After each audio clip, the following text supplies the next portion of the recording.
What is going on, FA Nation? My name is Justin Fensterman, along with this dude, James Grande, over here from FantasyAlarm.com, and you are getting ready to start your week off by winning in DFS NBA. Mr. Grande, what's going on? How are you? You ready to win some quiche tonight? I've never had quiche. Let's start off by saying that. I'm ready to win some cash, but I've never had quiche. I'm doing well, I forget the first thing you said. I was stuck on quiche. Okay, good job there, James. Off to a great start here. So let's talk about who is in and who is out before we go position by position, and we'll go over the DFS NBA playbook, which is live on FantasyAlarm.com. Let's go over the injuries. As you know the drill by now, things can change at any given point. And let's start with a change that's not COVID-related, but the Denver Nuggets game is going to be started an hour later. So that's something that we should get right off our chest there, Grande. It's going to be starting an hour later. Was set to start at 9 p.m. Eastern. Now moving up to 10, Indiana at Denver because of weather issues in Denver. A lot of snow. Anyone that you know from Colorado in the last 24, 48 hours have posted a picture of snow because they've never seen snow before. Let's talk about some of the other injuries that are going on around the NBA. DeMar DeRozan is still out. He's expected to join the team at some point in the next few games. Not for this one, though, so he's out. Derrick Rose is still out. Blake Griffin expected still out. Dennis Smith Jr. is out. Justice Winslow is being rested, so he's going to be out. Monte Morris is out. Hassan Whiteside's still out. Gary Harris is out. Patrick Beverly is out. Marc Gasol is out. James, for a second, I thought you were giving me the middle finger. I don't know why, but I don't know why. I was paranoid. Only off camera. Yeah, okay. That's what I thought.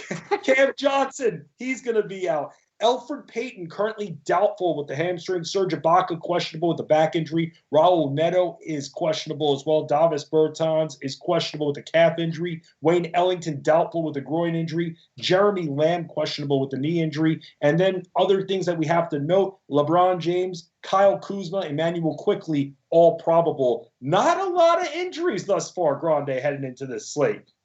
That is music to my ears, Fancy, because it's been dreadful lately. But, there will be the 659 star scratch. But as of right now, we're pretty much locked and loaded and ready to get into the slate. Yes, getting lineups as well that we'll read off. But let's go over the point guards because the big question that we always start off with, who do we spend up on? Because we've got two juicy games in Vegas with 240s for their total, Grande. And you know we got to eat. When Vegas is giving us those 240s games, right, we got to eat. And one of those games is one of my favorite games because it's one of my two favorite teams to attack. Both of these teams, Sacramento and Charlotte, man, I'm ready. Might as well call it Thanksgiving. I'm ready to feast. Yeah, I guess that's probably the game I prefer from the 240 range. And I guess it's not because I don't think Giannis and Westbrook and Beal and Middleton are great plays. I'm not sure Washington can keep it competitive again. Like, they were very good. Russell Westbrook was incredible. But are we going to see that Russell Westbrook again now that Bradley Beal is back? Will Russell Westbrook have that ability to work the way he did and get his other teammates involved with Bradley Beal back? I don't think that is true. Right. And Milwaukee's playing some good basketball. So I'm curious if they can keep it competitive. I do like the Sacramento-Charlotte game quite a bit. I love the point guards here. And, like you mentioned, we're on the point guard position, Lamella Ball and De'Aaron Fox. The Lamella Ball thing is interesting because the ownership suggests that nobody's playing him. And I think it's because of his price point. I think a lot of people are kind of worried, like, I don't think we should be paying. I think we should be paying for this because I don't think a lot of people go there. He still has upside. We've seen him approach triple doubles. And it's the worst defensive unit in the league against Sacramento. So in a very, very high pace environment. So I'm with you. Reason if I can add on, if that's okay. Yeah, of course. We'll say this for those that might be fearing Devontae Graham getting healthier. The Hornets are not going to rush him when it comes to upping his minutes. They don't need to. They have zero reason. They've got 4 capable guards, and they've got a 3 in Gordon Hayward that can transfer back over to the 2. They've got plenty of guards. They don't need to rush it with Devontae Graham at this point. So that's why when it comes to some of these other Hornets options, I'm not as worried. And we'll get to one of those other options a little bit later on. So with Ball versus Fox here, for me, I put Fox in the starting five, and I know the price point is what it is, but come on, man, he's been dominating that scoring lately, and why shouldn't he again against Charlotte? Yeah, I mean, that I wasn't like, I wasn't leaning LaMelo's way. I wasn't leaning one way or another. I was just pointing out the fact that LaMelo's ownership is what we're getting right now in terms of projection is stands out quite a bit. Same with Steph Curry, but De'Aaron Fox, yeah, and Luke Walnerdy made it clear that Tyrese Halliburton was going to be limited for the next few games. And if he's going to be limited again, look at De'Aaron Fox minutes, Fancy. 36, 39, 34, 40 in a regulation game. I mean, it's very hard to beat that for a guy scoring 30-plus actual and doing it in every other category imaginable. So I'm with you on Fox. I do want to give a shout-out to Westbrook if you think that game stays close. It depends on where you land, right? Do you land on the side where Washington's going to keep it close? Then you play Westbrook because look what he just did. If you don't, I mean, you can fade.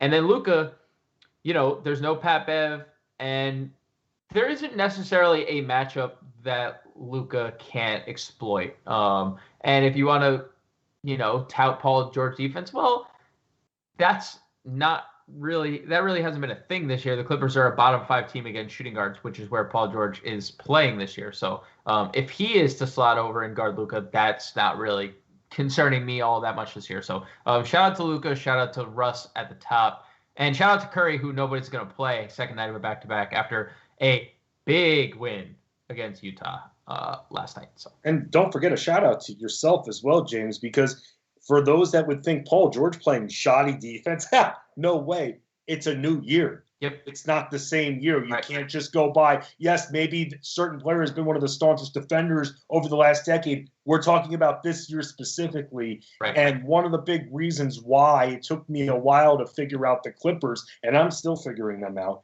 is because I rest on, this team has the 2 best wings that you can have in the league, especially from the defensive standpoint. But you look at the numbers, it hasn't been the case, Grande, and you just identified that. And that's why you get paid the big bucks here. Let's continue going over some of the point guards before we move on to the twos. One more that I want to get to. What are your expectations for Dennis Schroeder against the Warriors? Because you know that opposing backwards versus the Warriors, you can attack Stephen Curry.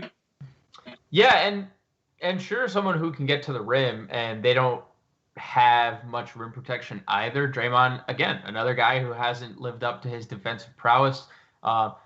If they play Wiseman a little more, maybe that presents a problem. We did see him play a bunch of minutes in Utah. Does that happen again? I don't know. Schroeder's been really good, man. I mean, 3 straight games of 30-plus fantasy points. The price point is good. That's another game I'm like extremely weary about. Not from I feel like this game can go way under. And again, the Warriors played last night against the best team in the NBA and had a great win. And this Lakers team hasn't looked explosive. They haven't looked the same without Anthony Davis, right? So I like Schroeder. I like the price point of Schroeder. Like, he's fine. I love DeLon Wright in tournaments. Love him in tournaments. The Pistons are decimated at the guard spot. I mean, so much so that they played Rodney McGruder 28 minutes. Rodney McGruder, Fancy. I love DeLon Wright in tournaments. I think he could be an excellent play, and it's something I've loved doing, attacking the Spurs at the point guard position. As lanky and lengthy and DeJounte Murray is, and he could present problems on defense. He doesn't. Right, and we're not, and I don't think that we're at this point yet. No Hamidou Diallo involved yet, right? Nope, he's a groin. Well, there's an injury. There's a groin. I think Michael Luke was actually traded. This trade was made a few days ago, right? But it took a very long time to process. I know, and I really don't know why. So I want to make sure, because we talked about Wayne Ellington already being on the side of doubtful right now. So want to make sure a couple of those wings are out of the way, just to give us a perspective, because you got to attack the Spurs. Very easy and fun to do. Let's move on to the twos here, because James Harden. Now, normally when I ask you about James Harden, I'm joking around.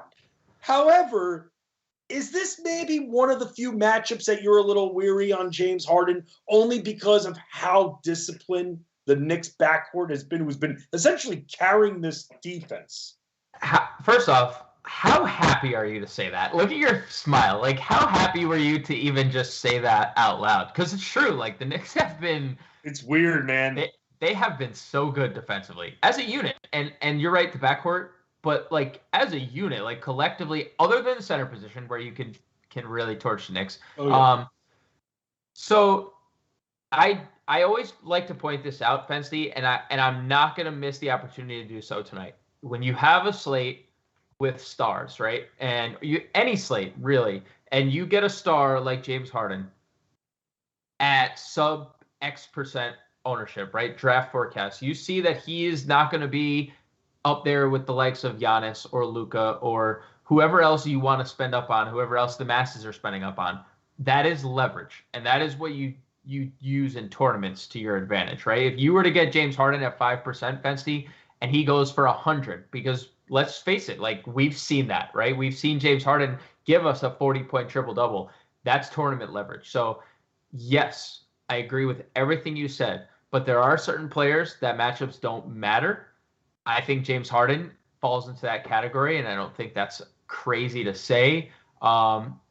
Do I prefer him over the likes of Luka or Jokic or Giannis tonight? No, but that is why he's in John's playbook, because it's tournament leverage, especially when you see the draft forecaster, and that's why he should make your player pool at the very least, because he can win you a tournament no matter what the matchup is, no matter his ownership, like price, it doesn't matter.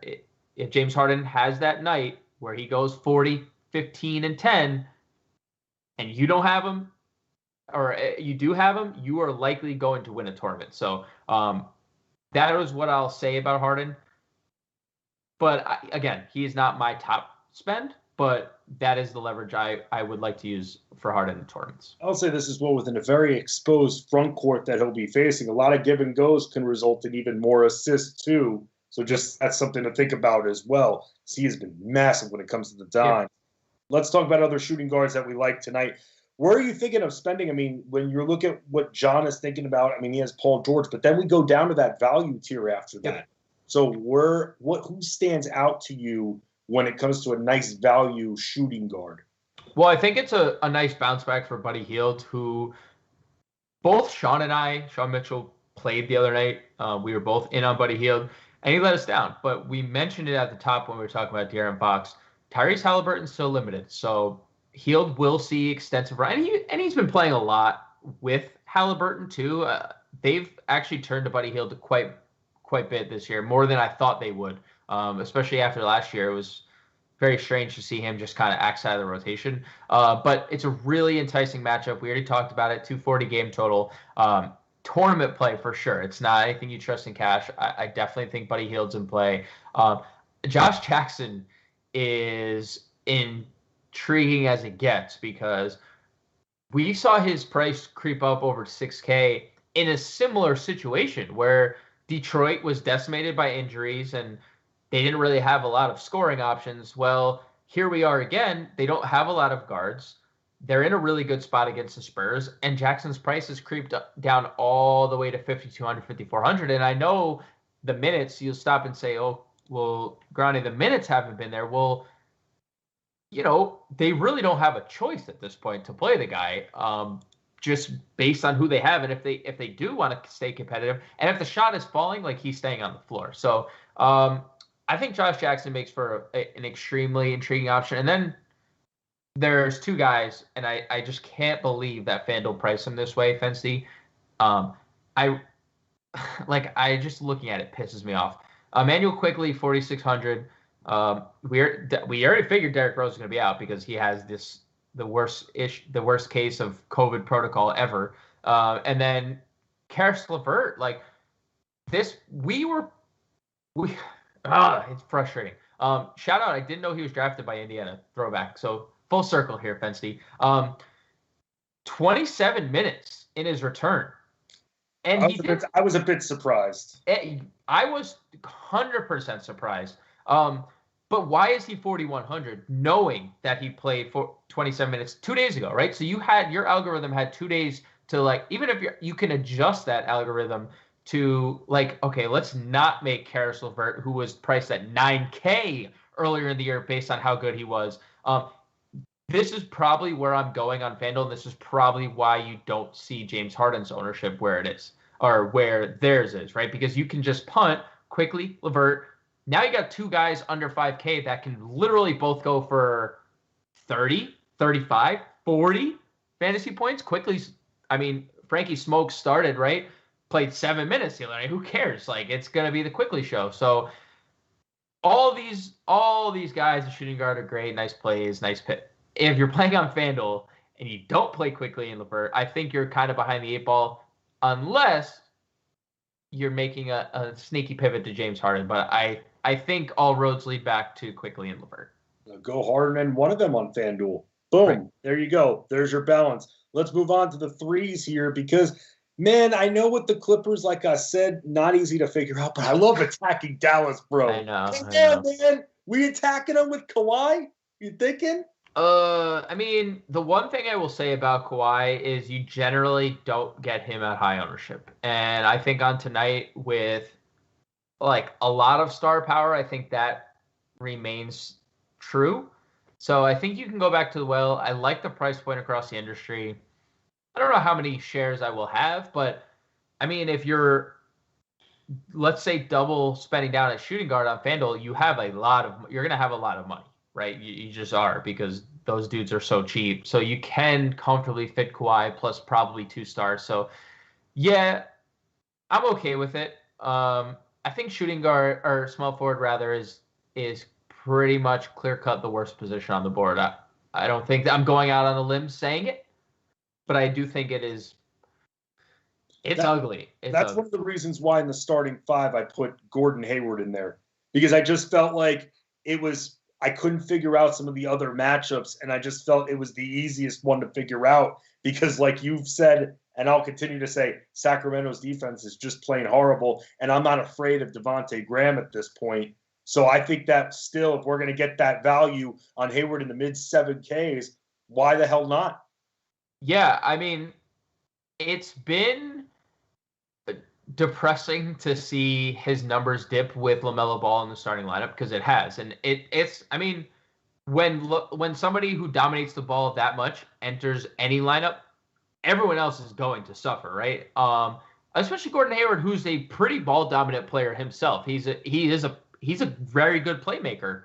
And all that shine is going to LaMelo. I do think he's safe. I do think in this matchup, there is a safe floor of about 32, 33 fantasy points, and I could see 40 out of him for sure. So I'm with you there. And at a position that's bad, yeah, I could definitely see myself rostering some Gordon Hayward. Because, like, then you talk about, I mean, Harrison Barnes, like, he doesn't excite me. Oh, dude, I don't know if you've ever had the pleasure of doing a stream with me where Harrison Barnes has been touted, but I have forever said he is a plain turkey sandwich. There is bread, there's some turkey, maybe a slice of cheese, fancy, but there's not much else, right? That's not a plain turkey sandwich. All right, well then, you know what? Then I did say maybe a piece of cheese, because there are some times where he gives us like 8 rebounds, 7 rebounds. So, like, that's the cheese, right? Other day, it's like we get 18 points, 3 rebounds. It's like, oh, nice day at the office for Harry B. But, like, that doesn't help anyone in fantasy. But Charlotte has been a team that we really like to attack at small forward. And, again, we've talked about it, fancy 240 game total, right? Yeah, you got to attack it. You got to stack it, too. So many directions you could go in that. Mm-hmm. Let's talk about power forward position here, because you've got Giannis versus Washington, which should be an absolute cakewalk, and which I think should be just as much of a cakewalk, Julius Randle versus Brooklyn. Yeah. I mean, both of them are smash spots at this point here. How are you feeling about this? Because we've been talking about it throughout the stream. This Milwaukee-Washington game. Does this mean maybe you're off of Giannis? I mean, so like I wanted to just okay. No, I'm seeing correctly. 60% of the field is going to play Giannis or projected to play Giannis. That obviously makes you make a decision, right? Because if you fade Giannis and 60% of the field plays Giannis and that game stays competitive, 244 points last time they faced each other the other day, right? Giannis goes crazy. You don't have that, Fensty, you are not winning any money. Right. So you are really faced with a decision. I think I am more likely to bite the bullet and kind of play Giannis. It's not, I shouldn't say bite the bullet because like we're talking about the best fantasy contributor. I know, but like I would rather spend up on.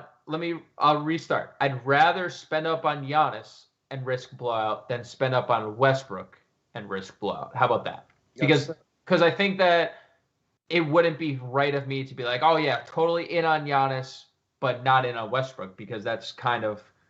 Well, Westbrook also brings a little bit more uncertainty because, like you mentioned, the Beal factor. Right.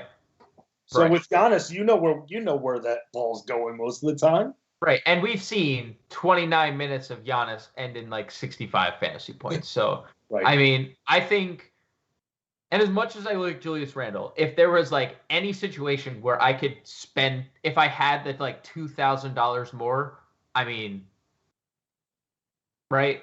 Like, it's a good pivot. Don't get me wrong. The guy Julius Randle continues to be incredible. Like, I hope the Knicks realize they need to build around this guy and not like get rid of him for Obi Toppin's future. You know, like please don't do something like that. But I don't know, like 244. That was how many points was scored last time. There's 242 on the board this time. Like 60% ownership. Like I'm not fading Giannis.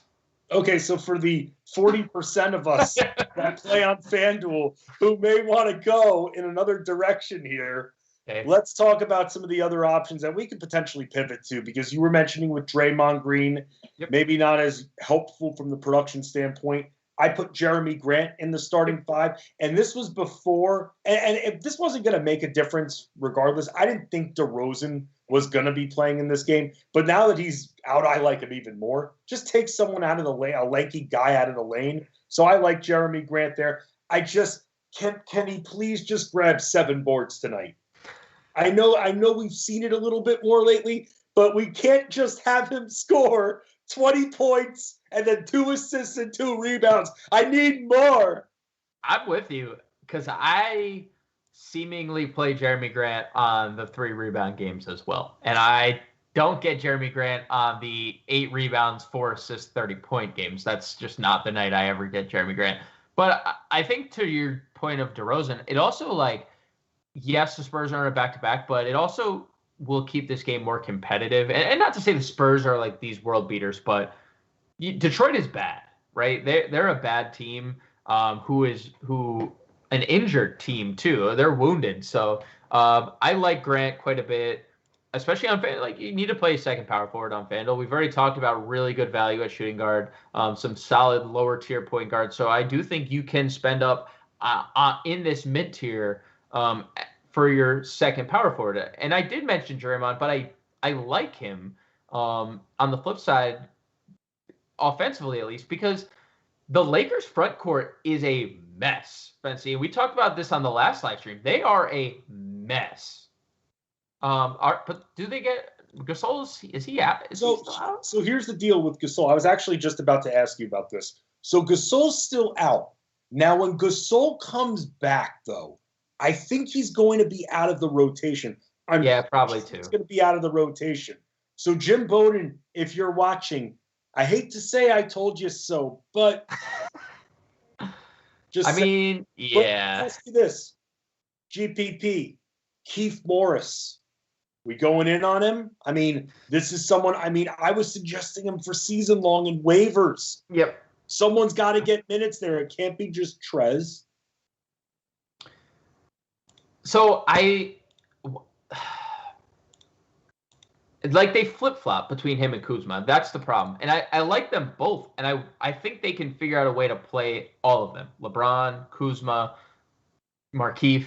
and Harrell. I think they all can. LeBron's going to play his 35 plus, but I think Kuzma, Keith, Harrell can all get 25 plus. Like they need to cut Damon Jones completely out. They need to like. Tonight I probably lean Kuzma. I think the minutes have been. I mean, they haven't. Like I shouldn't say I think. They have been on the upswing. 34-30 the last 2 games. We've seen Kuzma now 25 and 24-point double-doubles in back-to-back games. And Keith's minutes have taken a hit. I like him. I want like 19 minutes last game, Fancy. That hurts. There was no foul trouble. He didn't even commit a foul. And I know it's probably like... We can just keep him on ice then. We can just wait, but this is something that we should start thinking about here. Because I've been on the Morris train with you. I'm all aboard that train. Threes too, which I'm like, man, I'm thinking this guy's going to be, lodged into the post, but he's hitting threes, almost a 3 per outing. But now it's just something to think about regarding the Lakers because Davis isn't coming back in the next couple of games. Just saying. Let's move on to centers here. You lean in the Joker tonight, or you're going down to my guy. You coming home? You going to Holmes? So I definitely love Jokic. I think again he's a guy that just you can play whenever against whoever. This year the production's there. I mean, just run down the logs. Once in his last 8 games has he failed to give us 50 fantasy points. We know he's a walking triple-double.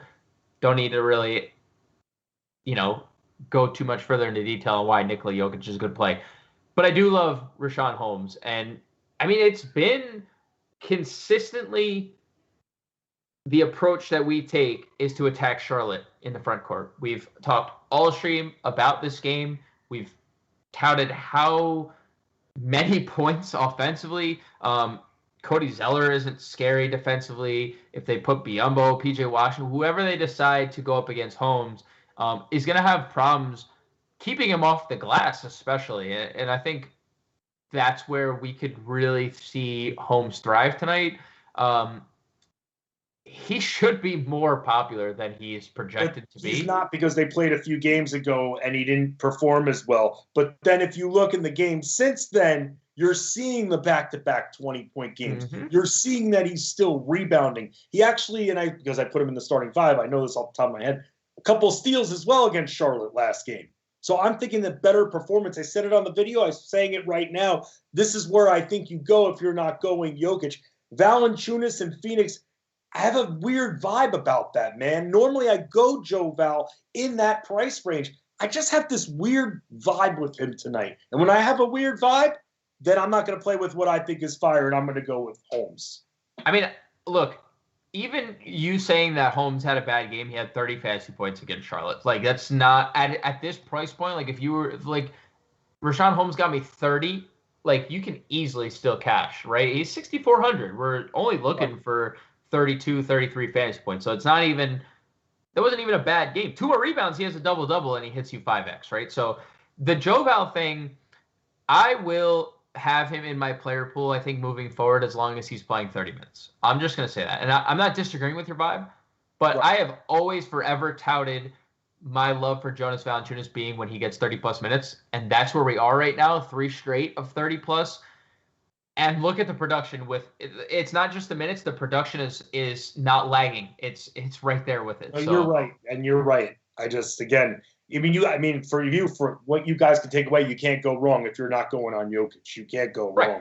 Right. Any other cheapies that you like? Baby. Alex Len, baby. Let's go. In the starting lineup, confirmed. Look, I will never say this again. I'm almost guaranteeing it.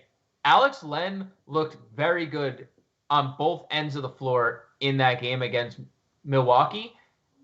And that's why he played 30-plus minutes. And they had to keep him on the floor. He was clearly the best center on that team that night.